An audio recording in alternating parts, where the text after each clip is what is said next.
neGibhithe ukuthi noma sasicindezelwa kodwa sasidla babebonga ukuthi sasidla sasinayo indawo yokulala sasiphila bangakuboni umzimba babuyinkinga ababebhekene nabo siyezwa ke uNkulunkulu uyabatshela ukuthi yini ke lapho enanitshala yini futhi enaninisela yini enanenza konke kodwa la niyakhona akwenziwa njengoba kwenziwa benenza njengoba benenza lapha eGibhithe uyasho ukuthi akutshali nina lapha niyakhona kunomuntu otshalayo futhi nokunisela kudinga amandleni ukuba niyokha amanzi nisele kodwa kunemvula esuka ezulwini eniselayo ngoba ukutshala kukho emandlenenu nokukhulisa isitshala kukho emandlenenu kodwa kunomuntu responsible ukwenza lokho okusho ukuthi ingqondo yeni channeleni ukuthi kukhona izinto ebenizenza nina ngamandla enu kodwa lani yakhona niseza ukuzenza okusho ukuthi nanendlela ebeni approacha ngayo izinto eGibhithe angeke nikhona ukwenza eKhenani kungcono nginitshele nisaphuma ningakafiki khona ukuze manifika ningezukwenza into opposwa into yenziwe eKhenani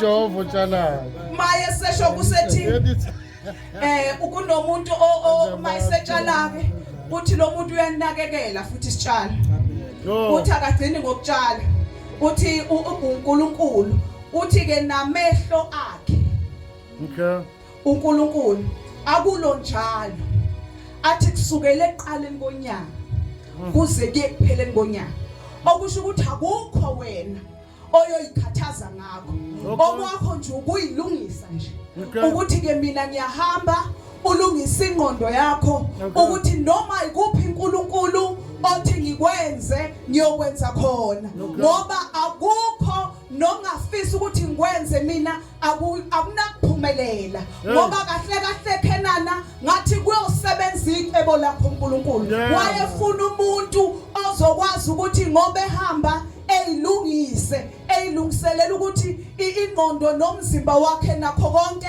kuhlale ku-align ku-position kokuthi ke uNkulunkulu seyakhuluma kumele ngilalele bese ngenza lokho ukuthi ulokhu uNkulunkulu akushoyo ngoba ke siyakhumbula ukuthi nanokuphuma kwabo eGibhithe bese sohambeni lithi iBhayibheli emini kwakunefu kwakune-cloud elalihamba nabo bamalima bayahlala uma lisuka livela bayasukuma okusho ukuthi kwakusatrainwa nje uhambo lwabo ukuthi ke manje siqala ngokuthi sibone ukuthi nizorespondani kuyifu uma kusebusuku kunensika yomlilo nayo yayenza one and the same thing ukuthi kuqalwa lapho kubhekwa abantu abazokhona ukuresponda ngoba lalingathi malisuka ifu kube khona osho ukuthi hayi mina ngisakhathele ngisalala kodwa kwakufuneka abantu abazokhona ukwenza ngalendlela uNkulunkulu afuna kwenziwe ngayo uma ke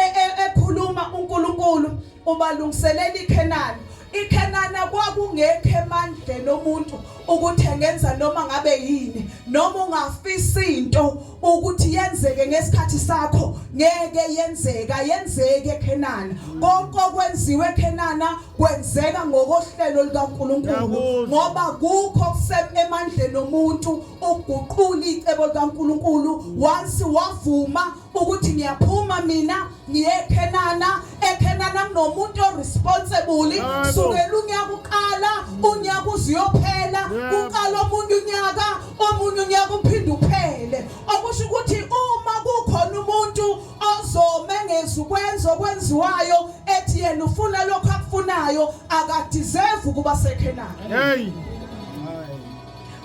okusho ukuthi ama requirement nje oqala ukuthi ukhona uqualify ukuba seKhenani ukuthi wenze ngalendlela uNkulunkulu waye instructor ngakhona uNkulunkulu ekhuluma ngalohlobo bazalwane ukuthi ekhuluma ngoIsrael okhiphe eGibhithe ngiyakhumbula ukuthi nathi besinde eGibhithe lethu uJesu wasifica seGibhithe lethu khona izinto ezazisicindezela kodwa uNkulunkulu wasethula umthwalo wasikhipha indlela besi-approacha ngazo izinto siseGibhithe ayifani nezaseKhenani. Indlela yaseGibhithe akwenziwa njengaseKhenani. Nanoku-approach izinto eKhenani uyafundisa ukuthi ukhuluma kanjani nabantu. eKhenani uyafundisa ukuthi uyalalela. eKhenani uyafundisa ukufundisa kaNkulunkulu. eKhenani uyakholelwa kuNkulunkulu nasegameni likaJesu. Ngoba mawuseGibhithe kunoNkulunkulu bakhona eGibhithe abakhothanyelwayo. Ukunokuhlabelelisa nokuhlabelela ukuthi kwakuningi kudekiwe emehlweni ethu kodwa sayikhethela uNkulunkulu. Ukukhetha nje uNkulunkulu istep sokuqala sokuthi mina ngiyeKhenani. Okusho ukuthi ngeke usayiphilela wena kodwa uzophilela uNkulunkulu. Okusho ukuthi uma uvuma nje kufa wena. Bese kuphila uNkulunkulu ogadona kekela uIsrayeli eKhenana kusukela unyaka uqala kuze uyophela unyaka. Okusho ukuthi mawuqala unyaka uze uyophela ngoba sinakekela uNkulunkulu imvula yehle ezulwini. Ibe siyanisela ngoba nokutshala kukho emandleni omuntu. Yingakho kuthiwa masesikholwa ke bazalwane kuba nezipho zokomoya. Akekho umuntu ositshalayo esitshalele isipho sokomoya. Sokufeza icebo kaNkulunkulu akekho. Ngisho ayikho neprize ebekiwe yokuthi wenze njani. Kodwa kufuneka ukuthi kube khona umuntu olandela imithetho yakhona. Kunama instruction abekiweyo. Once wena wakuvumela ukuthi mina ngizoba umntwana mina ngizophila ngiyeKhenani. And eKhenani akufuneka abantwana eKhenani. Akufuneka abantu abaziye eKhenani. Kufuneka abantu abazothi mina ngikhona, I'm available, I'm availing myself ukuthi uNkulunkulu wenze noma yini. Mina okusengqondweni yami ngiyibona iKhenana, mina futhi ngiyibona ngiseKhenani. uNkulunkulu osezulwini okwazi ukuthi atshale mase kutshalekile enhlizweni yethu izwi lakhe lagcwala bese kumila kuthela ithelo. Sifundile ke lapha kumahubo 92 bazalwane. Uthi olungileyo uyahluma njengesundu wakhula njengomsedare eLebanon. Bese ethi batshaliwe athi batshalwe kubazalwane. Thank you, I'm charging. Endlini kaJehova. Uma kutshala basezulwini kumila kuphi? Emagcekeni kaNkulunkulu. And wena mawuseKhenana ufuna ukwenza izinto zaseGibhithe utshaliwe, tshalwe ubani? Wamila kuphi? Ngoba bamile egcekeni kaNkulunkulu benza lokho okushiwo uNkulunkulu wasezulwini, okuapprove uNkulunkulu wasezulwini. Kuverse 12 futhi olungileyo akube kusaba unompilo kodwa ngivela ngolungile ngoba ngumntwana kaNkulunkulu. Umina busale ngale yigama nje kusale eGibhithe umina nokuthakathaka bami. Yikho ukuthi nje ke senzela ukuhlukaniswa ngamagama ukuthi igama lami lohlala likhona ukuthi ngunompilo kodwa ngapha sengibizwa ngolungileyo ngoba ngihluma emagcekeni kaNkulunkulu njengomsedari. Bese thi batshalwe kuphi bazalwane? Emagcekeni kaNkulunkulu. Ngoba sila bazalwane sikholwa sisindisiwe sitshalwe kuphi?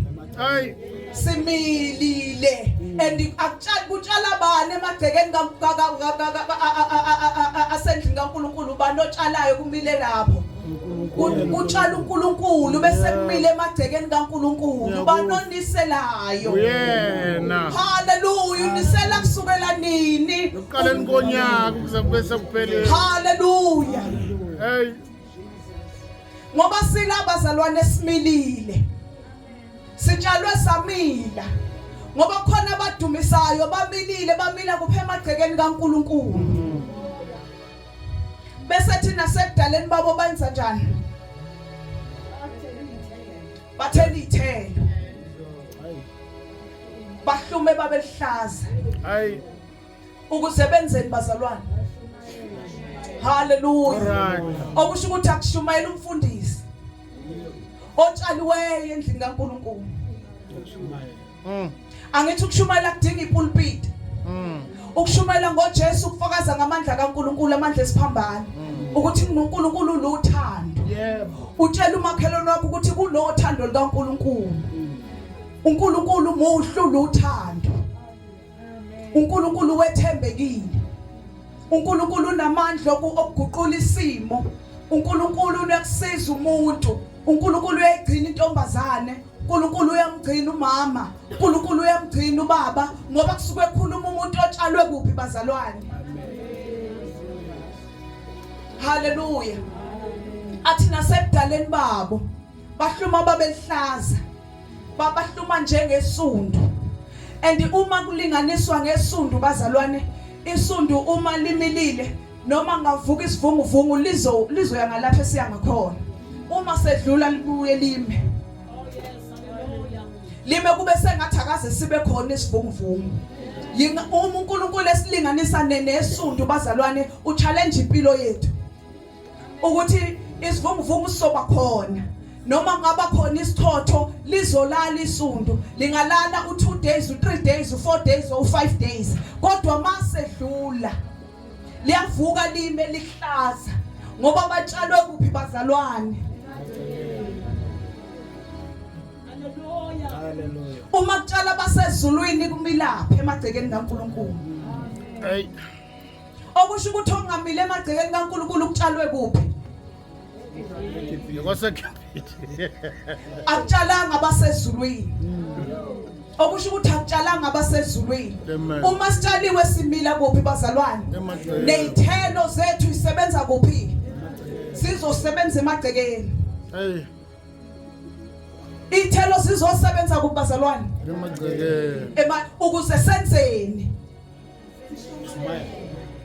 Hallelujah. Amen. Kungcono bakhuluma mina kodwa kukhuluma uNkulunkulu. Amen. uNkulunkulu ebusuku ke bazalwane uzolungisa ingqondo yethu. Ukuthi masize enkonzweni asizile kumuntu, silethe ukuthi sitshaliwe. Samila sathi simila samile emagcekeni kaNkulunkulu.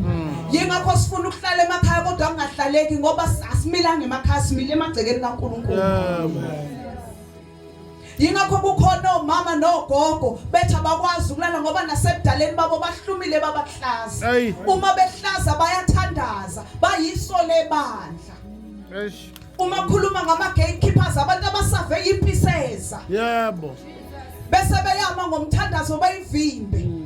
Ngoba bayakholwa ukuthi impi yakho Nkosi ihamba, wena uhamba ngaphambili kwezimpi zebandla lakho. Uma behluma bebehlaza bakhulekela ibandla. Bakhulekela ibandla lakusasa uSunday school, kusukela kuSunday school kuze kufika kwabadala. Ngoba masitshaliwe bazalwana sitshalela ukuzokwenza into ethile eyodwa, kodwa sitshalela ukwenza konke uNkulunkulu asibizele khona. Njalo. And akwazi ukwenzeka uma indwangu ingasukanga. Ukhulumile bazalwane. uNkulunkulu izolo wathi indwangu mayisisukile. Uzoqonda ukuthi wena utshale wamile endlini kaNkulunkulu. Yingakho kungekho isivakashi uma usekhoneni kaNkulunkulu, umntwana kaNkulunkulu uqonda kangcono ukuthi wena utshaliwe wamila. And singabantwana bombuso kaNkulunkulu, akudingi ukuthi uze kuphakanyiswe igama lebandla ngoba utshaliwe wamila. And awubheka ukuthi ukuphi, kodwa la kumizwe igama likaJesu yena yedwa uyiyovela khona ngoba utshaliwe emagcekeni, wamile emagcekeni kaNkulunkulu. And uIsrael wawunayo lento yokuthi eGibhithe batrainwa ukuthi benza yonke umsebenzi, yayingekho imisebenzi yabantu besilisa nebasifazane ngoba babegqilazwa. And umuntu oyisigqila akacelwa wenziswa into noma nini. Ingoba uNkulunkulu uma efika ezosikhulula bazalwane, ezosethula umthwalo kuba lula. Ukhona ukulala ngokuthula. Ngoba mawungena kuthula ungakholwa awukhona ukulala nokuthonga kufiki. Ngoba ziningi izinto ezisuke isengqondweni ukuthi ngizovikela obani ebusuku, ziningi izinto ezenzeka ebusuku, ziningi nezilwanyana ezihambayo ebusuku. Kodwa uthi uDavide ukwethembeka kwakhe kufana nehawu nehlangu. Athi asikwesaba ivuso lasebusuku nobhudana ondize mina enkulu, ngoba sitshalwe kuphi bazalwane, samile emagcekeni kaNkulunkulu. Ugcina uzazi ukuthi ubani wena embusweni kaNkulunkulu. Hallelujah. Ungavumi ungavumi ukuthi isitha sisenze ukuthi ukhohlwe ukuthi utshaliwe wena wamile emagcekeni kaNkulunkulu. Kuningi bazalwane besingakwenza sibe busy ngakho, kodwa kunalento yokuthi sitshaliwe samila. Similile thina emagcekeni kaNkulunkulu. Nasemakho emakhaya mabengamazi uJesu, kodwa bazi ngawo ukuthi utshaliwe wamila, wena umile emagcekeni kaNkulunkulu. Bamazi ukuthi uJesu khona noma bengeyiqonda into yevangeli, kodwa ngoba wena utshaliwe wamile emagcekeni kaNkulunkulu. And awusaba uwe atholungile. Uma uyabona leli igama elithi olungile, olungile akunankani, akunakusoleka kulowo muntu, akunakuphikisana kulowo muntu ngoba umuntu olungileyo. Umuntu olungileyo uyathenjwa. Umuntu olungileyo ukhuluma into ephilisayo. Umuntu olungileyo uletha ukuthula la kungenakuthula khona, la kunokuxokozela nokuxabana. Olungileyo wenze ukuthi kube nokuthula. La kumnyama khona kuyakhanya mase kukhona kufika umuntu olungileyo. Uyaletha ithemba nalali ngekho khona ngoba yena ungolungileyo. Athi uhlume endlini kaNkulunkulu, emagcekeni kaNkulunkulu. Sasibabi, sasikude, kodwa uNkulunkulu wasenza sathi sibasesimila sabulinga samila singabalungileyo. Kunezinye izinto abazalwane esilwa sivuka nazo ingoba sifuna ukuzenzela thina, kanti eKhenani akukho emandleni ethu akudingi iphepha zakho. Kunomuntu onakekela iKhenani kusukela unyaka uqala kuze kuyophela. eKhenani atshali wena, kutshala yena, kunisela yena. Umethi yena ubhekile okusho uqinisekisa izwi lakho uthinta wena, uthinta inhlamvu yeso lakhe. Uma ungakholwa ukuthi ngeke kwenzeke kuwe, ngoba ubhekile kusukela unyaka uqala uziyophela. Kwangeke kube lula kuhambo lukaIsrayeli ngoba uIsrayeli wawunokukhomplayina kakhulu.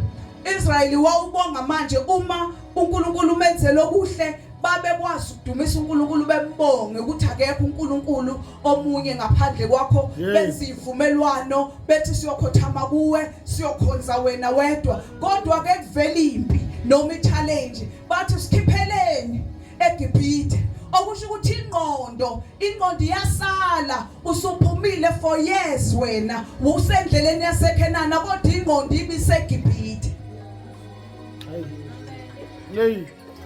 Ngoba yingakho umfundisi bekhuluma uma ekhuluma ngendwangu endindwangu ivala ingqondo.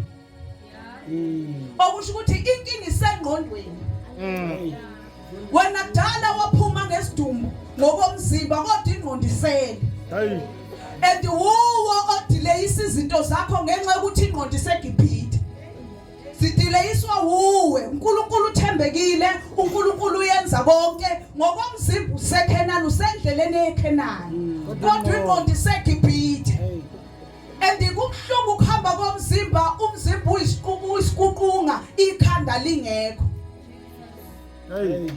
Ubokubuka inkukhu uma uqeda ukuyinquma uyayibamba ngoba igxuma indize noma ikhanda lingekho. Iya noma kuphi lapha engaya khona ngoba ayiboni ikhanda kusekho, lisukile kodwa ayikakathuli isadikisa. Umuntu osuke ingqondo eshiye eGibhithe esendleleni eKhenani ugijima kanjalo. Yingakho uNkulunkulu even na kwiNew Testament encwadini yamaseRoma ekhuluma ngokuthi kutransform ingqondo, isimo sengqondo ukuthi masiguqulwe ngoba ingqondo iyakwazi ukusalela emuva wena uphambili. And inkinga ingqondo ngoba udriver idrive ingqondo ikufikisela ungekho khona.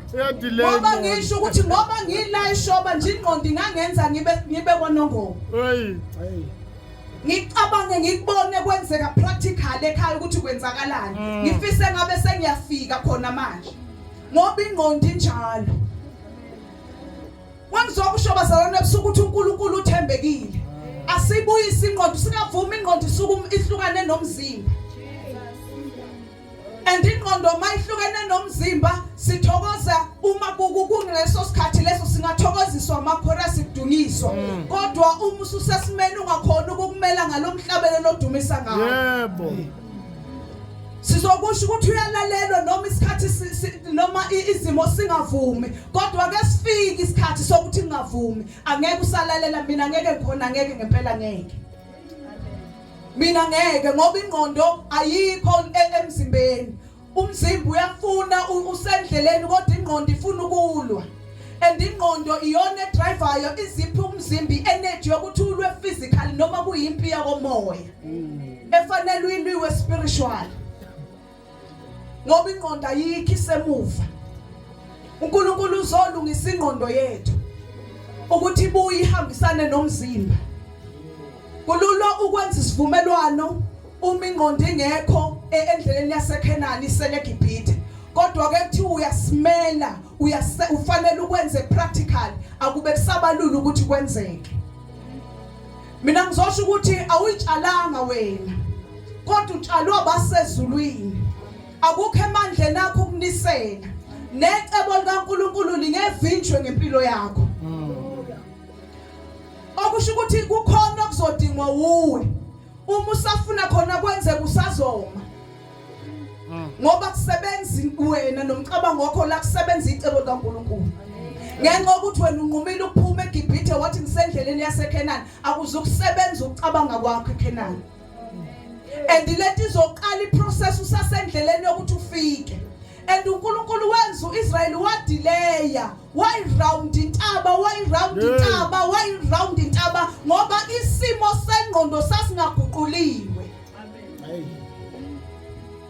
and uyasala uma kwasala ngisho uMose wangafika ezweni lesethembiso awukumajine sehambe noIsrael la uNkulunkulu esesho ukuthi hayi ngiyabajezisa ngiyababulala kube uyo tha uNkulunkulu ngiyacela ubenzela umusa ubanikeze second chance wasale njalo wayisekwazi nokubacelela ebakhalele usukwazi nezinhlelo zonke usukwazi nokuthaza ivesi usukwazi nokuthandaza ulwa nezimpi zokomoya kodwa ingqondo iseseGibhithe na ingqondo akukho emandleni okulwa kodwa silungiselelwe iKhenani ukuthi sohambeni sonke sijabule sibe sohambeni kodwa silwela ukuthi sificane sonke eKhenani uma silimajina njengengqondo yethu siyayibona niseKhenani noma sisajulukiswa ingqondo sisahlulukiswa ingqondo isasemuva silwa nayo ingqondo ngoba uIsrael wathi noma sebe uJoshua sethathe over uma esehamba nabo benza ivumelwano bathi ke na mina nendlebe bese uJoshua wathi mina nendlebe ngiyomkhozi uNkulunkulu nabo bathi nathi wathi uJoshua ayingeke nina nike nakhonza uNkulunkulu nazenzela ilokuzana ithole legolide nini nakhothama kulo angisho ukuthi ngeke nikwenze kodwa yenzani isivumo uthi leli nje ilelo fakaza asekufakaza mina ngoba naye wayesebona ukuthi naye insuku zakhe seziyaphela okusho ukuthi nina kusinto eniyoqala nifunga ngoba nesikhathi niyenza ivumelwano nina nifunga ukuthi salido Mose nami ngangikhona ingakho nje ngangingekho aware ukuthi yimi engizoteka over ngihambe nani akusiyinto into yokuqala leyo kwenza isivumelwano isivumelwano kulula ukusenza kodwa singagcineki ngenxa yokuthi ingqondo ayikho lapho osukukhona uNkulunkulu bazalwane ufuna ukusiza thina ufuna ukusiza ingqondo yethu uNkulunkulu uyakuletha ukuthula engqondweni ukuletha ukuthula enhlizweni inhliziyo injini ingqondo iphakela inhliziyo enda uphampa enhlizweni before ulwe ingqondo esho ukuthi lo muntu okhulumayo akakuboni inhliziyo ithi ayivele even yona ephampa yeyenza ukuthi ube neenergy inhliziyo ngoba isuka iphakelwa ingqondo ithina yakhe ingqondo iphakelana inhliziyo ithini siyeKhenana na iyakhumbuza ukuthi utshaliwe wena umilile emagcekeni kaNkulunkulu ebudaleni uyohluma njengesundu uma kulinganiswa umsedari bazalwa kwakumuthi omkhulu oqinileyo yebo are we strong enough bazalwane ukuthi sikayimela indaba kaNkulunkulu ukuthi izwi lesiphambano lingamandla kwabakholwayo lingamandla uNkulunkulu simbonile empilweni yethu ungafakazana estradini abantu bekuhleka ungashona ukuthi uJesu uyinkosi uyaphila uJesu uyasindisa ngoba sitshaliwe thina samila kuphi bazalwane emagcekeni kaNkulunkulu ebudaleni bethu siyakwazi ukukhulekela abanye siyabanxusela nabanye ngoba uma usayikhulekela wena uyicelela wena ngoba uphushwa ilento yokuthi ufuna kwenzeke lokho okufunwa kuwe uma usayikhulekela wena uphushwa ilento ingqondo uthi wena fanele uphumelele usuneminyaka emgaka ukwabi nokuthi angeke belukhuleke ugcina udivert umthandazo ukhuleka wena uyikhulekele wena kanti kunabantu uNkulunkulu abamisile abakhula abazokhulekela wena the time uyikhulekela wena uyayidivert umkhuleko yabo ingakhuleke kuwe ngoba wena uzoyikhulekela uzokwenza into engenziwa lapha ehambeni loseKenani aba survive me ohambeni loseKenani kodwa singabantwana bombuso kaNkulunkulu kwakhiwa umbuso kaNkulunkulu kuyiqinisa ukuthi siyakholwa abazalwane sisindisiwe kodwa asingayideleyisa ohambeni lwethu sideleyiswa ingqondo ngenxa ukuthi ingqondo isele ezintweni zaseKenani ezintweni zaseGibhithe ekubeni ngabe sisohambeni lwaseKenani ngoba sikufika solisho ngomlomo ukuthi kunoju lweinyosi and uIsrael ke bazalwane uJoshua wenza isimanga eqeda ukuteka over wabathuma wathi abayoyisurveya le yandawo ababeyile bayoyichecka babuya nezithelo nama grapes abanye babuya besikizela bebabula ukuthi hayi lapha kuhle kunjani abanye babuya benovalo ukuthi hey abantu abalapha namani ukuthi kuya nangengqondo ukuthi 24 kasapi abanye bakhuluma okupositive abanye bakhuluma okunegative uNkulunkulu bazalwane ufuna ukusibuyisa ufuna ukusiza ingqondo yethu ukuthi siqhubeke nohambo ukuthi kuphela bazalwane iconvention yePassover bazalwane sibe ingqondo yethu siyibuyisa ukuthi siyohambeni siye eKenana siyahamba siye eKenana siyobonana noJesu hlala ibuyi libo lethu siyobonana naye ngoba bazalwana sikholela ukuthi sime sishere ngevesi kuphela kodwa kunoJesu ozolanda ibandla singomakoti kulungiswa ingubo kamakoti ingubo kamakoti makuzoba nomshadi yanakekelwa iphathwa noma ubani izinto zikamakoti ayiphathwa noma ubani siphathwa basezulwini asivumela abasezulwini kube yibo sinakekelwa iso labo likithi from unyaka uqala uzuzu yophela akekho kwazi ukuphumelela ngokwakhe athi lendlela inamagebhugebhu okusho ukuthi akukho nongaqala ukwenza ukuthi wena ufuna uqala utshale yingakho kunomuntu omisiwe nje ozoba responsible okusho ukuthi uma ungakuqala uthi wenza ngamandla akho uyophelelwa amandla ngeke ufike impela eKenani angeke ufike impela eKenani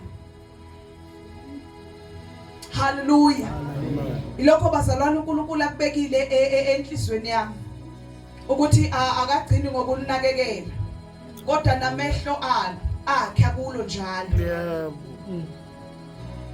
amehlo akhe akulo njalo and makutshala yena kuyenzeka ke makutshaliwe kube nokhula yebo acenti wena acenta yena and macenta ucenta ngezwi lakhe hayi and kulesi sikhathi ke sesizukulwane esingafunda uNkulunkulu acente ngezwi lakhe ngoba kutshale yena kube sengathi sifuna kungaba ngathi kutshale thina sifuna kucentwe ngendlela yethu sifuna kucentelwe kwabantu ukuthi kukhulunywa uloyo nokhula hayi mina ngoba umakoti uyanakekela ingubo emhlophe iyangcola ifuna ukuphathwa kahle uma ekaba nebala fanele liwashe ngaleso sikhathi ngoba liyanamathela ngabe kusasuka ukhula lisuswa abasezulwini ngezwi lususwa abasezulwini ngezwi akwenzeki utshale sinokutshala umbila namakhabishi nakho konke kuba nokhula ongakutshalanga kuvele kuyimilela uyakususa ukuze isitshalo sakho sokhona ukuthi sikhule kahle ukuze sothele ucenta abani kithi Hey. Ukhula ligcwele inhlizweni sinokuthi uJesu wasindisa. Yes, iqiniso wasindisa. Kodwa ukhulu banocenta ukhulu. Hey. Uma singezi kuNkulunkulu ukuthi icenta ukhula ulisusa luzosusa obani. Ukhula luzoba likhulu kunesithelo. Kunesitshalo luzo affect isitshalo ukuthi singaproduce ama fruit. And isihlahla singatheli ithelo wenze njani uNkulunkulu? Hey. And ukuhluka kanjani unqunyo sewazi ukuthi ukusindiswa kunokuthula kunamandla. Igama lika Jesu linamandla usuke walibiza la kulwela ulibiza nje kunomoya okuhlasela endlini ebusuku wedwa ulibize uze umoya uhamba kodwa usuzonqunwa. Usuwazi ukuthi kunokunqoba egameni kaJesu. Usuke wanambitha izinto zombuso. uNkulunkulu including mina abazalwane. uNkulunkulu uzocenta ukhulu enhlizweni zethu ebusuku. uNkulunkulu ngoba even nami mina engiyimessenger kuzocentwa kimi. Ngoba kulungiselelwa umshado newundlu. Asivumele uNkulunkulu bazalwane asusa ukhula. And uNkulunkulu likhuluma ngezwi lakhe. Uzokhumbuza even nami ukuthi akutshala wena. Yebo. Ngiyazi ukuthi wawusuyitshelile ukuthi ngalesi sikhathi uyoba unemoto, uyoba usebenza upermanent, uyoba unanu. Kodwa ngoba kutshala wena, linda. Kuyalindwa la. Ngoba kutshala wena, futhi akuniseni wena. Lona ubhekile from unyaka uqala uziyophela. Okwakho ukuthi ulinde. Wenze lokho okushiwoyo okwasohambeni lwaseKhenani. Hey. Angazi ukuthi khula luna kusenhlizweni yakho oliphikisa uhambo lwaseKhenani. Yebo. Ukuthi hlobo lokhula. Eyalicentwe. Hey. uNkulunkulu ebusuku uzolisusa. Asivumele uNkulunkulu bazalwana kususa ukhula osenhlizweni yethu. And ukhula liyenza ukuthi uxabane nabantu. Ungakwazi ukuphila nabantu. And ukhula liyenza ukuthi ungafuni ukuseva ngale nkonzo uNkulunkulu ayibeke kuwe.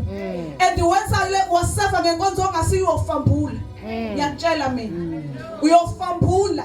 Hey. Ulwe nabantu uNkulunkulu abavusile abazokwenza ngale nkonzo wena oyinqabile. Ngoba wangenza uNkulunkulu uvusa umuntu ozoba. And wena uzolwa naye uzoba isitha kuwe ngoba yena urespondile. And yena akazi nokuthi wena ibinikwe wena wayinqaba. Hey. Kodwa yena ngoba uunderstand ukuthi ngizohambeni lwaseKhenani. Akutshali mina, kutshala abasezulwini. Akuniseli mina, akunisela abasezulwini. Abheki mina, kubheka abasezulwini. Unyaka uqala uziyophela. La uNkulunkulu wasezulwini ezocenta ukhulu. Nami bazalwane ngilapha. Ngizothi uNkulunkulu nami ungangishiyi icenta ukhulu.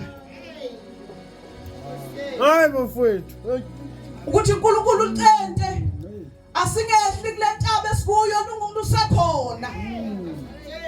Asiyehli uNkulunkulu asivumi ukwehla lungacentiwe ngoba sazi ukuthi sisalelwe isikhathi esingakanani sokuphila. Yebo. Ngoba imihla yomuntu bazalwane yaziwa uNkulunkulu. Mhlawumbe ngime phambi kwenu nje kuyosekuseni thiwa akasekho.